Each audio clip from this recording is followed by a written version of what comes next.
Response of first order systems. Hello friends, मैं हूं आपका होस्ट और दोस्त अभिनव जैन। स्वागत करता हूं आपका अपने यूट्यूब चैनल टू इंजीनियर्स पर, a channel for engineers by an engineer.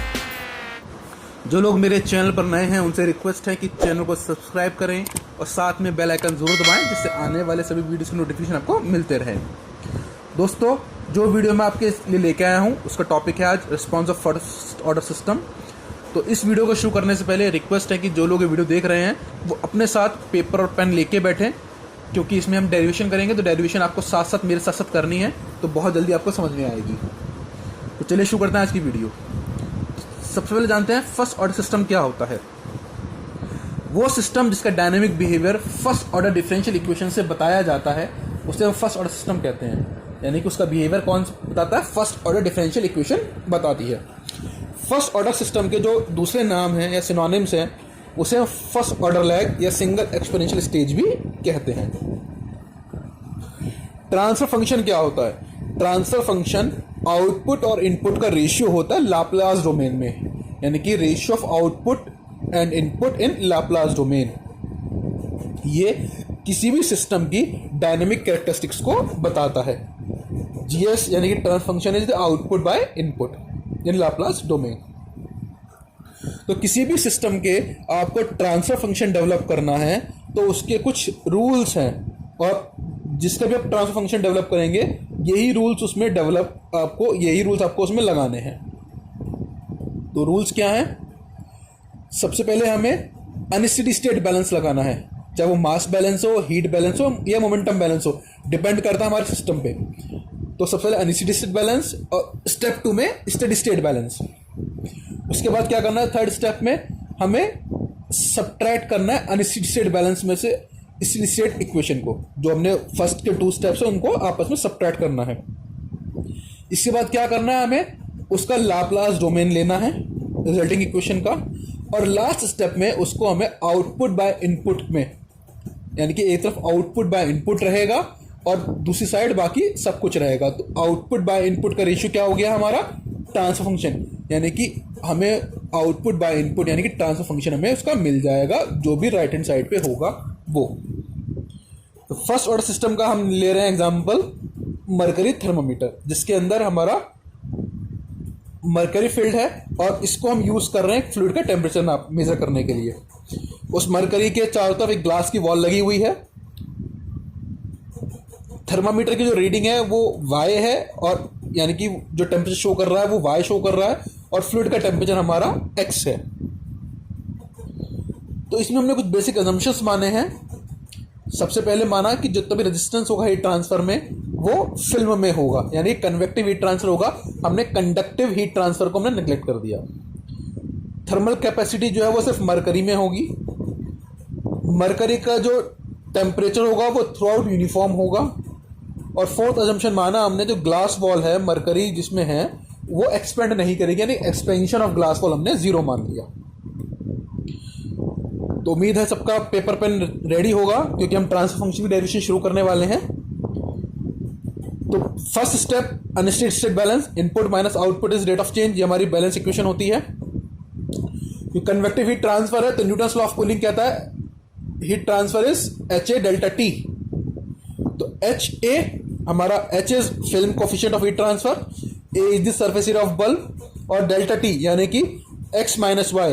X is हमने देखा था फ्लूइड का टेम्परेचर और Y है हमारी थर्मोमीटर की रीडिंग। तो डेल्टा T दोनों का डिफरेंस। आउटपुट 0, आउटपुट हमें कुछ मिलने नहीं है। Rate of change is MCP delta T, क्योंकि हम टाइम डोमेन में लेंगे, हम पर यूनिट टाइम निकालेंगे तो पर यूनिट टाइम लेंगे MCP dy by dt। dy is change in temperature, जो हमारी मरकरी की रीडिंग है, पर यूनिट टाइम कितनी चेंज हो रही है। ऐसे ही steady state balance HA access minus YS। Excess YS क्या है? Steady state reading.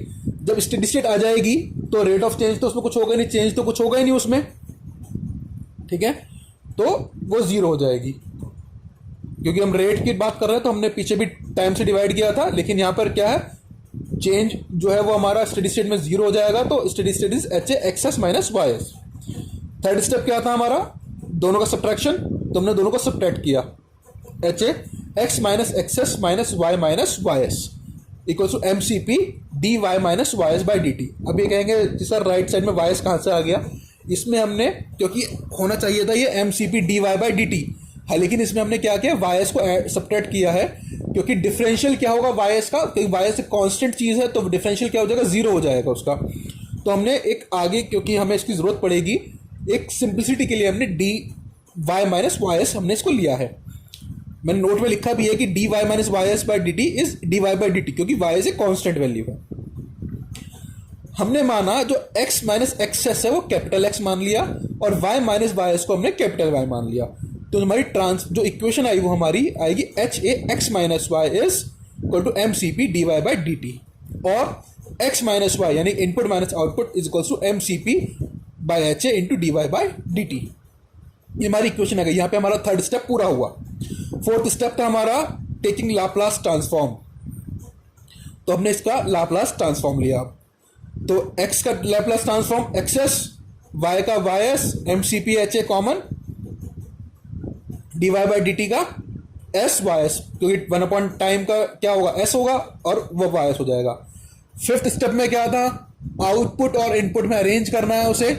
तो यहां पर आप अपने आप निकाल के देखिए कि आउटपुट बाय इनपुट की वैल्यू क्या आ रही है। जो मैंने लिखी वही आ रही है आपकी, Y S by X S equals to 1 by M C P upon H A S plus 1। ये आपकी वैल्यू आनी चाहिए। जो ये आपका फैक्टर है M C P by H A, इसको हम टाइम कांस्टेंट कहते हैं और इसकी यूनिट भी टाइम की ही होती है। इसको हम टाउ से प्रेजेंट करते हैं।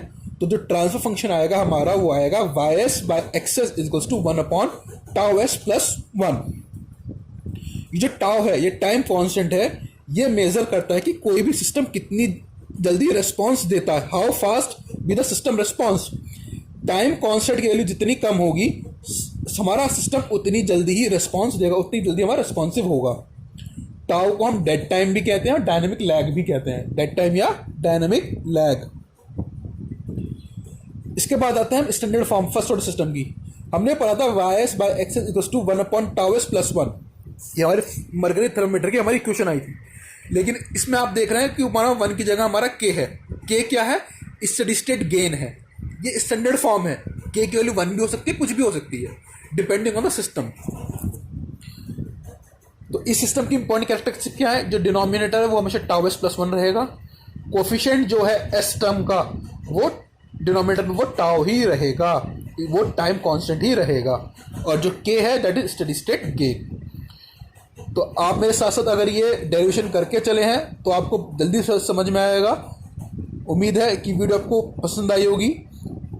आपके डाउट फर्स्ट ऑर्डर सिस्टम के ट्रांसफर फंक्शन को लेके क्लियर हुए होंगे। मैं फटाफट एक बार रिवाइज कर दे रहा हूँ कि फर्स्ट ऑर्डर सिस्टम वो सिस्टम होता है जिसका dynamic behaviour first order differential equation से पता चलता है। ट्रांसफर फंक्शन लाप्लास डोमेन में आउटपुट और इनपुट का रेशियो होता है। जो जनरल रूल्स है ट्रांसफर फंक्शन के, पहले अनस्टेडी स्टेट बैलेंस लगाना है आपको, फिर स्टेडी स्टेट बैलेंस लगाना है, उसके बाद दोनों को सब्ट्रैक्ट करना है, उसके बाद आपको लाप्लास ट्रांसफॉर्म लेना है, और उसके बाद आपको आउटपुट बाय इनपुट का रेशियो निकालना है। ये 5 स्टेप में आपको करना है। यही हमने मरकरी थर्मोमीटर में किया। पहले हमने अनस्टेडी स्टेट बैलेंस लगाया, इनपुट माइनस आउटपुट इसको rate of change H X minus Y minus 0 output is 0 M C P D Y by D T. Rate है तो टाइम से डिवाइड हमें करा है। ऐसे ही हमने स्टेडी स्टेट बैलेंस लगाया, फिर दोनों को सब्ट्रैक्ट किया। ट्रांसफर फंक्शन निकालने के लिए हमने लाप्लास ट्रांसफॉर्म लिया और फिर आउटपुट बाय इनपुट की रेशियो निकाली। M C P by H A की जो वैल्यू आई उसको हमने टाउ रखा, दैट इज टाइम कांस्टेंट, जिसे हम डायनामिक लैग या डेड टाइम भी कहते हैं। और जो स्टैंडर्ड फॉर्म होती है उसमें हमने 1 की जगह के रखा न्यूमरेटर में। Y S by X S K tau S plus 1। Denominator हमेशा टाउ एस प्लस 1 रहेगा फर्स्ट ऑर्डर सिस्टम का। कोफिशिएंट एस टर्म का टाउ रहेगा, और जो के है that is steady state gain. आपको वीडियो पसंद आए तो वीडियो को लाइक करें, कमेंट करें, शेयर करें और मेरे चैनल को जरूर सब्सक्राइब करें। Thank you.